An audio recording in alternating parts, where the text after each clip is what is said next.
Assalamualaikum warahmatullahi wabarakatuh. Hari ini saya akan bersama ahli kumpulan saya membentangkan tugasan 3 kerja kursus EDUP 3053 berkaitan pembentangan RPH Al-Quran.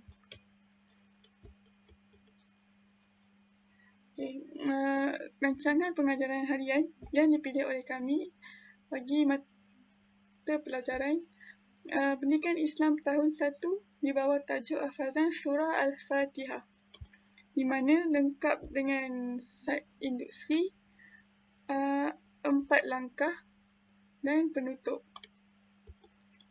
Misalnya kita pergi pada set induksi, di mana set induksi ni dilaksanakan selama 5 minit. Guru memperdengarkan alunan nasyid bacaan surah Al-Fatihah beserta terjemahan dan bahan bantu mengajar yang digunakan oleh guru seperti komputer riba, slide PowerPoint, projektor, pembesar suara dan kaedah yang digunakan seperti soal jawab dan tayangan video. Dan AMK iaitu teknologi maklumat dan komunikasi, serta guru juga dapat mengaplikasikan model Azure melalui set induksi ini dengan analisis pelajar melalui pengetahuan sedia ada mereka dan melibatkan pelajar secara aktif melalui aktiviti yang dilakukan dalam set induksi ini seperti soal jawab. Seterusnya kita pergi pada agenda utama, iaitu bahan bantu mengajar, tayangan video tentang nasyid surah Al-Fatihah yang dinyanyikan oleh UPIP. Okey, langkah pertama bagi set induksi ini, murid diminta mendengar dan menonton nasyid itu dengan teliti. Murid dikehendaki menyanyikan nasyid itu sekali bersama-sama. Okey, kita lihatlah pada nasyid ni dan guru mengajak pelajar mengikuti sekali. Allah yang Maha Pemurah Hati Maha Mengasihani. Segala puji bagi Allah, Tuhan semesta alam. Maha Pemurah lagi Maha Penyayang, yang mengasihani pembalasan. Hanya kepadamu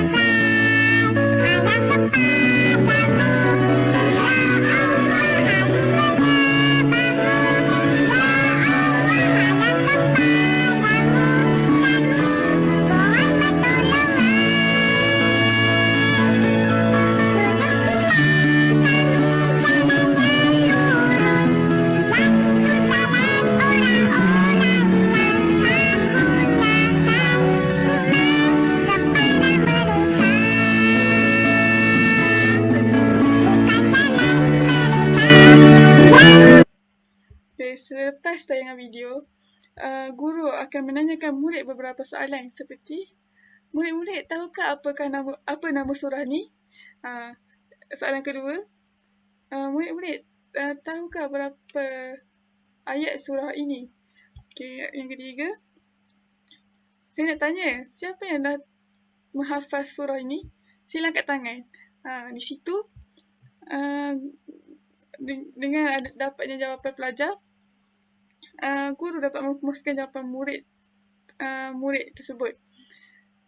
Okey, dengan rumusan yang dibuat oleh guru, guru dapat menganalisis pelajar tersebut melalui pengetahuan sedia ada mereka tentang surah Al-Fatihah ni. Okey, seterusnya pengenalan tajuk. Pengenalan tajuk, guru menceritakan serba sedikit perkara berkaitan tajuk surah Al-Fatihah. Ini menjadikan pelajar lebih mengenali dan memahami tajuk yang ingin dipelajari. Okey, seperti yang kita lihat dalam slide ini, pengenalan surah Al-Fatihah ni dinyatakan dalam bentuk grafik di mana memudahkan pelajar untuk memperoleh maklumat ataupun proses maklumat di depan mata mereka. Okey. Seterusnya, langkah pertama,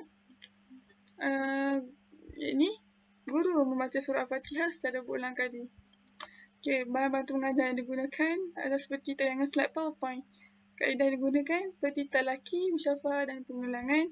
Pendekatan yang digunakan lebih memusatkan pada guru dan bahan. Sebab apa? Sebab guru membimbing pelajar membaca surah Al-Fatihah, di mana pengurusan bahan lebih pada slide PowerPoint yang digunakan. Okay. Dalam langkah satu ni juga guru boleh mengaplikasi model Assure seperti seperti penggunaan media, kaedah dan bahan yang sesuai. Okay. Okay, ni contoh ini adalah langkah pertama tadi. Macam mana proses langkah pertama itu berjalan? Di mana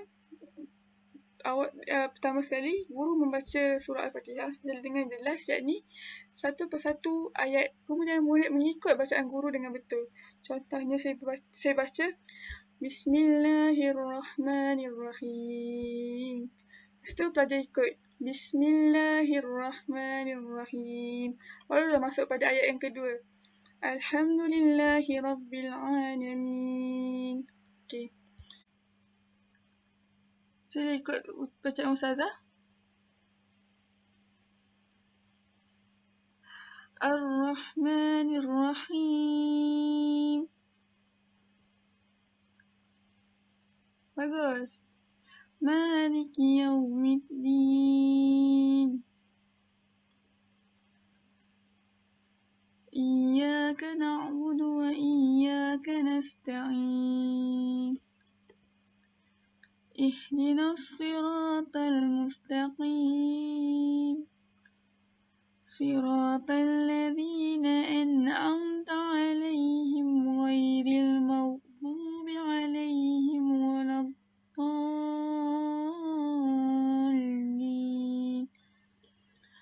Amin. Dapat semua? Okey, kita ulang lagi sekali. Bismillahirrahmanirrahim. Alhamdulillahi rabbil alamin. Ar-Rahmanir-Rahim. Maliki Yawmiddin. Iyyaka na'budu wa iyyaka nasta'in. Ihdinas siratal mustaqim. Siratal ladzina an'amta 'alaihim ghairil maghdubi 'alaihim waladdallin.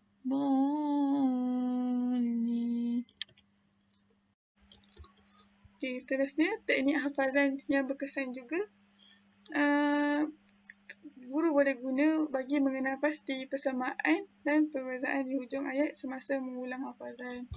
Okey, seperti yang saya lampirkan ni dalam slide adalah grafik di mana kita dapat tengok persamaan dan perbezaan di hujung ayat bagi surah Al-Fatihah ini.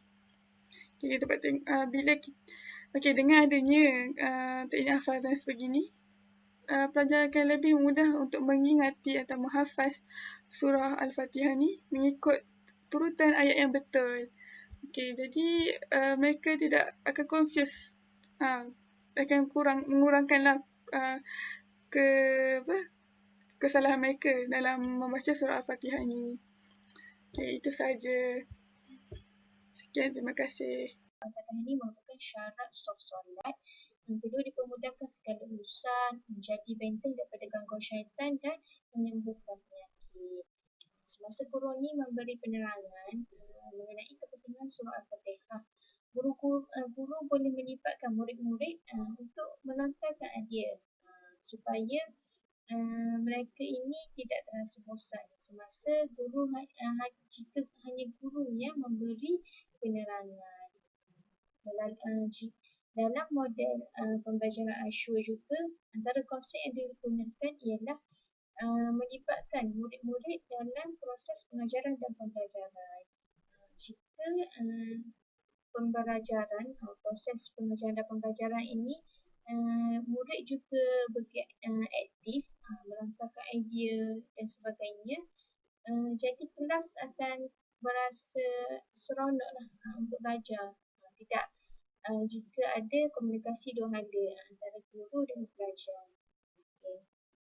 Dan seterusnya, aktiviti yang dilakukan ialah murid-murid diagihkan lembaran kerja dan murid-murid diminta untuk menyiapkan tugasan. Catatan, kaedah yang digunakan semasa proses pengajaran dan pembelajaran ini ialah yang pertama ialah penerangan daripada guru mengenai kepentingan menghafal surah Al-Fatihah. Dan yang kedua ialah latih tubi. Latih tubi ini murid-murid ni diedarkan lembaran kerja untuk disiapkan. Bahan bantu belajar ialah lembaran kerja. Dan penyerapan yang digunakan ialah mengeja jawi kerana dalam lembaran kerja murid ini diminta untuk menukar perkataan Rumi kepada perkataan Jawi. Seterusnya EMK-nya ialah kegigihan. Murid ni berusaha menyiapkan tugasan dalam tempoh yang diberikan. Ini merupakan lembaran kerja yang diberikan.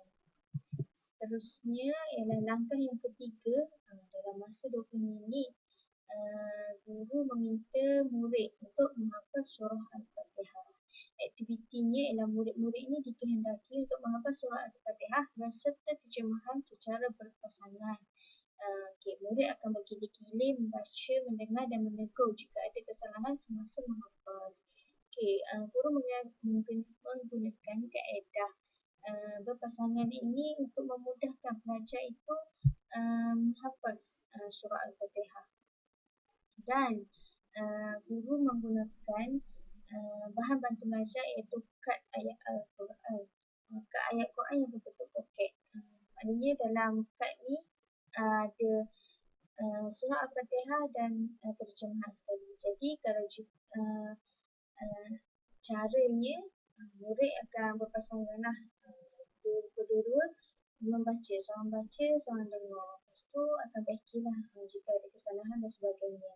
Cara ini memudahkan pelajar untuk menghafaz.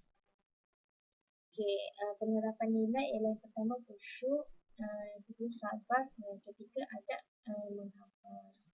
EMK-nya ialah ketekunan. Murid ni menghafaz surah Al-Fatihah dengan betul.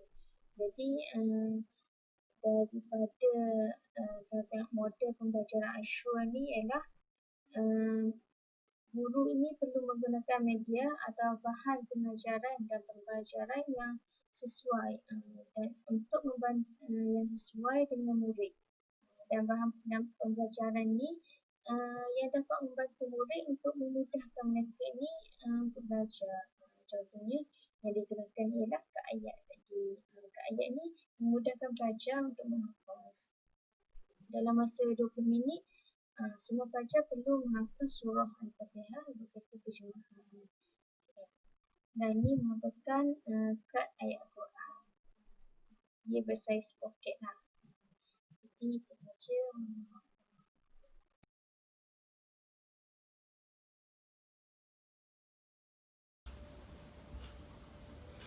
Bismillahirrahmanirrahim. Assalamualaikum warahmatullahi wabarakatuh. Nama saya Aidi dan insyaAllah saya akan teruskan pembentangan daripada sambungan daripada saudara Aimi dan Asia mengenai RPH yang kami laksanakan ni.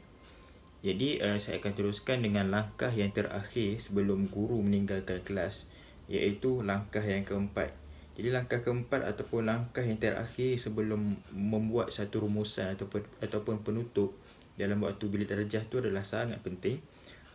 Kerana dengan langkah yang terakhir inilah kita nak tengok sejauh mana murid faham ataupun sejauh mana murid mampu ingat apa yang diajarkan di dalam sesi PDP lah.